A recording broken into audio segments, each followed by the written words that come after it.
Salut, c'est Yann, j'espère que tu vas bien. Alors aujourd'hui, je voudrais partager avec toi 10 techniques qui marchent en prospection B2B. Reste bien jusqu'au bout, jusqu'à la fin de cette vidéo, parce que tu vas vraiment pas vouloir rater les quelques pépites que je vais partager avec toi. Mais juste avant de rentrer dans les détails, je voudrais te prévenir si tu es coach, consultant, formateur, freelance, bref, à partir du moment où tu vends tes services à des entreprises de manière générale, j'ai une formation gratuite continue. Tu as le lien d'inscription en description. Tu peux aussi cliquer sur le i et en t'inscrivant, tu vas recevoir chaque matin à 9h un email dans lequel je partage avec toi un conseil, une astuce, une méthode pour trouver plus de clients et ou pour facturer tes services à prix d'or. Ce sont des conseils que je partage nulle part ailleurs. Donc vraiment, si tu veux développer ton activité, clique sur le lien en description ou sur le i sur YouTube. Ceci étant dit, passons donc à ces 10 techniques qui marchent en prospection B2B. Il y a des conseils, techniques, enfin tu appelles ça comme tu veux, mais ce sont quand même la plupart du temps des techniques. Première technique, cible comme un sniper, pas comme un boucher. Il y a plein de gens, quand ils prospectent sur LinkedIn ou par email, peu importe, ce qu'ils font, c'est qu'ils envoient plein de messages, ils réfléchissent pas trop. Tu as intérêt à te concentrer sur un cœur de cible, à être extrêmement précis, vraiment limite à tout faire manuellement plutôt qu'à automatiser toute ta prospection, parce que très souvent quand tu vas automatiser ta prospection sur LinkedIn par exemple et que tu vas vraiment viser large et que tu vas envoyer des messages génériques, tu vas pas réussir à décrocher de contrat. Je veux dire, tu as intérêt à limite à faire un tableau dans lequel tu recenses, tu identifies des clients potentiels vraiment intéressants pour toi, des gens que tu peux vraiment aider, etc. Et derrière, tu craftes un message, tu crées un message qui est ultra personnalisé et tu vas avoir des taux de conversion beaucoup plus importants si tu fais ça. Regarde aujourd'hui les clients que tu as. Il y a aussi, tu vois, sans doute des secteurs qui sont un peu plus, avec lesquels tu travailles plus que d'autres. Par exemple, si tu as 3 personnes dans un secteur A,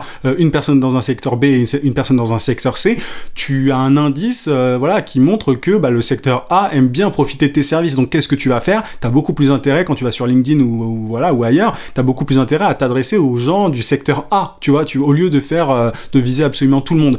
Applique la loi de Pareto, c'est-à-dire que tu as vraiment 20% aujourd'hui sans doute de tes prospects qui te rapportent 80% de ton chiffre d'affaires et tu as envie de cloner ces prospects d'une certaine manière. Tu as envie d'avoir d'autres prospects comme ceux-là. Donc, essaye de les identifier, fais un travail, tu vois, de création d'avatar, crée-toi un avatar de client idéal, et comme ça, derrière, tu vas pouvoir générer des prospects de ce type-là, quoi, et pas, tu vois, si tu vises absolument tout le monde, tu vas avoir des réponses, tu vas avoir des gens qui vont potentiellement être intéressés par tes services, mais tu iras beaucoup plus vite si tu identifies ceux avec qui ça marche la plupart du temps, ceux qui profitent le plus de tes services, ceux qui payent le plus cher. Vraiment, enfin, tu vas développer ton activité beaucoup plus vite si tu fais ça, si tu joues au sniper plutôt qu'au boucher. Si tu vises trop large, tu vas perdre énormément de temps. Donc fais attention à ça, je t'invite vraiment à être précautionneux par rapport à ça et à ne pas faire comme la grande majorité des entrepreneurs qui font n'importe quoi, qui spamment à longueur de temps leurs clients potentiels. Je veux dire, aujourd'hui, de plus en plus, c'est essentiel de vraiment de personnaliser ces invitations, de faire le sniper, quoi, tout simplement, plutôt que de viser extrêmement large. Donc voilà pour ce point-là. Deuxième technique, ne vends pas le quoi, mais le pourquoi. Comprends les motivations profondes de tes prospects, de tes clients potentiels. Qu'est-ce que je veux dire par là ? Il y a plein de gens qui peuvent, si tu, par exemple, vends des services en publicité Facebook, il y a plein de prospects qui ne pensent pas forcément au fait de faire de la pub Facebook, mais qui se disent, voilà, j'ai besoin de plus de trafic. Et donc ça, c'est le pourquoi. Pourquoi est-ce que tu vends, toi, tes services, par exemple, en publicité Facebook ? C'est pour aider, je sais pas, tel type de business à avoir plus de trafic. Donc ça, tu l'as identifié et tu vas proposer le quoi, tes publicités Facebook, la publicité Facebook à ton prospect, mais après, par la suite. Ne rentre pas en disant, tu vois, ne rentre pas dans la conversation avec tes prospects en disant, vous voulez la pub Facebook ? Il y a des gens qui vont te dire non, alors qu'ils peuvent tout à fait, avoir besoin de ça. Donc en fait, intéresse-toi aux gens, pose des questions. Si par exemple, tu identifies que la personne en face de toi a besoin de plus de trafic, tu lui demandes quels sont, c'est un exemple très concret, tu vois, mais c'est pour t'aider à appliquer ça dans ton propre cas. Si la personne te dit qu'elle a besoin de plus de trafic, tu demandes par exemple quels sont les différents canaux d'acquisition qu'elle utilise à l'heure actuelle, et si elle ne fait pas de pub Facebook, tu vas pouvoir la convaincre du quoi par la suite, de la publicité Facebook par la suite, en lui disant, là, est-ce que vous avez déjà pensé à faire ça, de la pub Facebook ? La personne, elle va te dire non, et là, tu vas rentrer dans un argumentaire, mais ne vends pas directement le quoi. Tu vois, il faut vendre le pourquoi. Tu vends du trafic quand tu fais de la pub sur Facebook, notamment, pas que, mais tu vois, je caricature, je simplifie exprès. Mais le quoi est vendu après, c'est secondaire. Tu vends un résultat, un bénéfice concret, et la façon dont tu t'y prends importe peu, en fait. C'est vraiment secondaire, c'est pas le truc le plus important, tu vois. Parce qu'il y a plein de gens qui ne sont pas conscients des meilleurs moyens pour atteindre les résultats qu'ils désirent, tu vois. Donc Si tu vends directement le quoi, tu te mets vraiment des bâtons dans les roues, tu mets un espèce d'obstacle qui est vraiment pas bien de mettre parce que tu vas laisser de l'argent sur la table en faisant ça. Donc vends le pourquoi et non pas le quoi. Troisième technique, utilise des accroches originales pour sortir du lot. La plupart des gens, quand ils prospectent sur LinkedIn, ils disent en gros bonjour, vous voulez acheter mes services ou mes produits. Il y a beaucoup trop de gens qui font ça et donc c'est impossible de se démarquer en faisant ça. Utilise des accroches originales, limite fais des blagues s'il le faut, c'est quand même beaucoup plus efficace que de dire bonjour, vous voulez acheter mes services. Enfin, il y a trop peu de gens qui le font, ils ont peur, ils voient la prospection comme quelque chose de très solennel, un truc dans lequel il faut être extrêmement sérieux. Vraiment, je peux te le dire, si tu prospectes de façon originale, si tu fais limite des blagues, alors t'es pas obligé de faire des blagues, faut pas faire le clown non plus, mais tu vois, si t'as une approche originale, si tu t'intéresses vraiment aux gens, si t'es un peu léger, tu vas avoir beaucoup plus de chances de convertir par la suite, en tout cas de générer plus de prospects, parce que je peux te le dire, les gens, vraiment, ils en ont marre, les prospects, les clients potentiels en ont vraiment marre d'avoir des mêmes accroches, des mêmes messages génériques, notamment sur LinkedIn, c'est juste insupportable, donc ne fais surtout pas ça. Quatrième technique, écris tes messages comme si tes prospects avaient besoin d'aller aux toilettes. C'est pas de l'humour, hein. C'est-à-dire que l'attention des gens, elle est très très faible en fait aujourd'hui, c'est-à-dire qu'ils sont sur leur téléphone, quand tu leur écris sur LinkedIn, ils sont sur leur téléphone entre deux choses à faire, tu vois, entre, je sais pas, le fait je sais pas, ils ont un truc peut-être qui est en train de cuire à la cuisine, ils ont autre chose à faire, peu importe, ils ont une attention qui est extrêmement faible, donc essaye de leur écrire des messages très courts, c'est ça que je veux dire par écris-leur comme s'ils devaient aller aux toilettes juste après, et écris des messages courts, rapides, impactants, originaux, si on reprend le point que je mentionnais juste avant, mais n'écris pas des pavés, juste le fait d'écrire un message court te permet vraiment de récupérer de l'argent que tu avais laissé sur la table jusqu'alors. Tu vois, tu t'es sans doute déjà rendu compte que si tu écris d'énormes pavés, les gens ils te répondent pas. Donc écris juste des messages beaucoup plus courts et tu vas voir que ça va être beaucoup beaucoup plus facile pour toi. Les gens ils auront beaucoup plus envie de te répondre si tu fais ça. Donc voilà pour la quatrième technique. Cinquième technique, joue sur la curiosité pour donner envie de répondre. Il y a un principe qui s'appelle les cliffhangers, tu sais, dans tout ce qui est dans le storytelling, dans les séries par exemple, ils utilisent beaucoup ça. Moi je suis pas très série, mais je sais qu'à la fin, tu vois, de chaque épisode, pour te donner envie de regarder la suite, en fait, souvent t'as un espèce de suspense, t'as envie de savoir ce qui va se passer après. Tu peux faire exactement la même chose dans tes messages de prospection sur LinkedIn. Tu peux dire ah tiens, j'ai remarqué que, enfin c'est mal dit là comme ça, mais tiens, j'ai remarqué que vous aviez 2-3 points que vous pouviez améliorer sur votre site par exemple. Et tu vois là, tu joues sur la curiosité, la personne a envie d'en savoir plus. Grâce à ces 3 petits points. Donc voilà pour cette technique, elle est vraiment sous-utilisée, donc je t'invite à l'appliquer, à faire partie de la minorité qui l'applique. Sixième technique, fais comme si tu jouais ta vie sur la présentation avec un client. Alors attention, je veux pas que ça soit mal interprété, faut pas se stresser quand tu vas faire une présentation à un client, que ça soit au téléphone, que ça soit sur Zoom, sur Skype ou en physique, peu importe. Très souvent, on va présenter ses services, enfin on va faire sa presse, comme on dit, dans certains secteurs. Alors tu fais pas des présentations dans tous les secteurs, mais très souvent, on y va de façon un petit peu légère, tu vois, de façon sans forcément trop se mettre la pression. Faut pas être gonflé de stress, tu vois, faut pas être en panique, mais en tout cas fais comme si chaque prospect était essentiel, était vital pour toi. Moi je me rappelle de la période où je commençais à prospecter vraiment de façon intense, où j'avais vraiment besoin de chaque contrat. Ça me permettait de convertir beaucoup plus de personnes parce qu'ils voyaient que j'étais motivé, j'étais beaucoup plus convaincant en fait en ayant cet état d'esprit de tu me passeras l'expression, mais de mort de faim, tu vois. J'étais là pour convertir chaque prospect, chaque personne. Il fallait que ça se transforme en contrat. Et du coup, voilà, forcément, les gens, ils voyaient ça.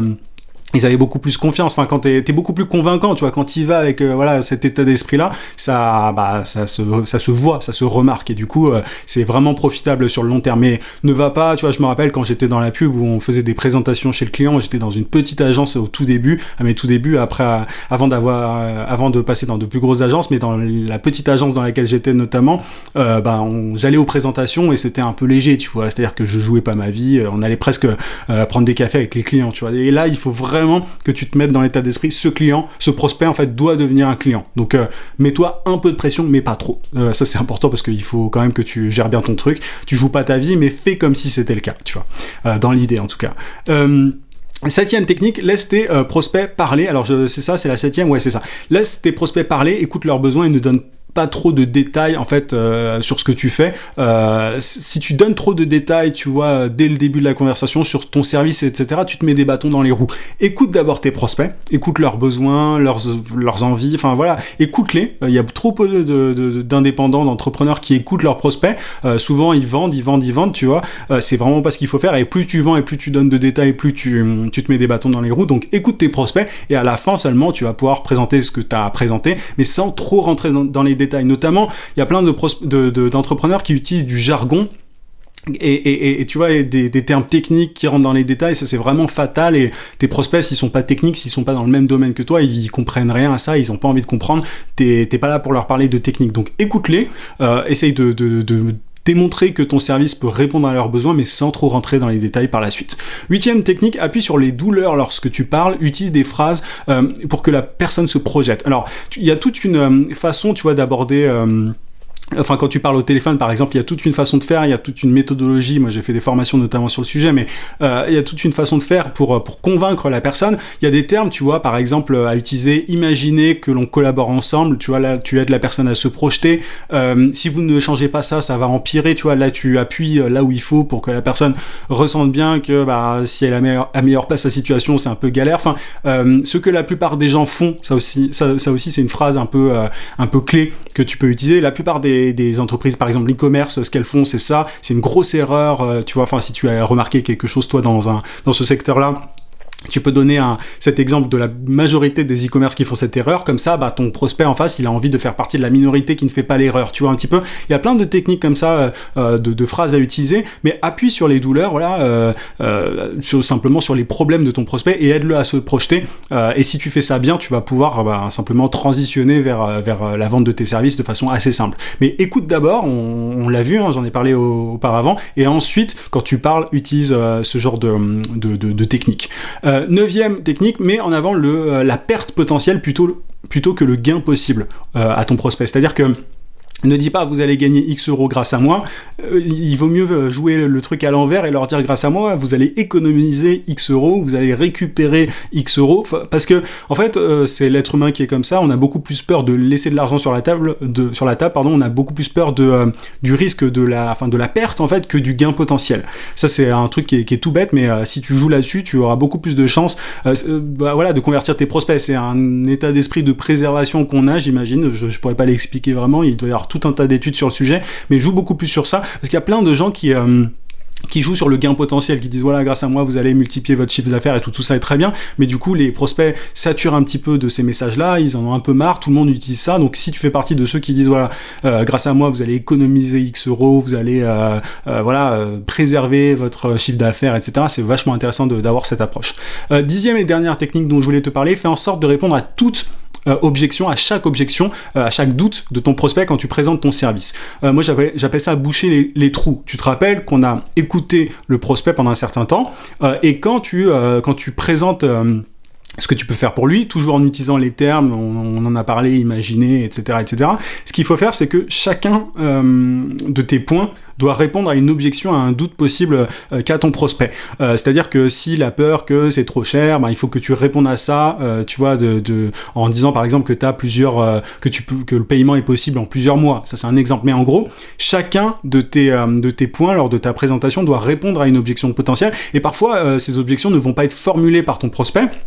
Mais c'est-à-dire que par expérience, vu que tu as parlé avec plein de gens auparavant, tu sais que la personne en face, elle a sans doute ses objections en tête. Donc en fait, tu vas lever les objections avant même qu'elle les ait formulées. Et c'est extrêmement puissant si tu fais ça. Si pendant ta présentation, tu réponds aux doutes, aux objections de ton prospect, de ton client potentiel, et celles qui sont communes, qui sont courantes en fait, que tu rencontres très souvent, il y a de grandes chances que tu convertisses la personne en client derrière. Donc voilà pour ces 10 techniques. Il y en a qui sont plus ou moins faciles à appliquer, mais vraiment je t'invite à au moins en prendre 2-3 et à les appliquer dans ton activité. Tu vas voir que tu vas vraiment pouvoir convertir beaucoup plus de prospects en clients. Si tu ne l'as pas fait, je te rappelle encore une fois que tu as ma formation gratuite continue en description. Tu peux aussi cliquer sur le i si tu veux développer ton activité. Ce sont des conseils que je partage nulle part. Et n'oublie pas de mettre un gros pouce à la vidéo si elle t'a été utile, et abonne-toi à la chaîne si c'est pas déjà fait. Je partage tout un tas de vidéos de ce genre-là. Donc si tu vends tes services à des entreprises, les prochaines vont sans doute t'intéresser. Je te souhaite plein de succès et je te dis à très vite. À plus.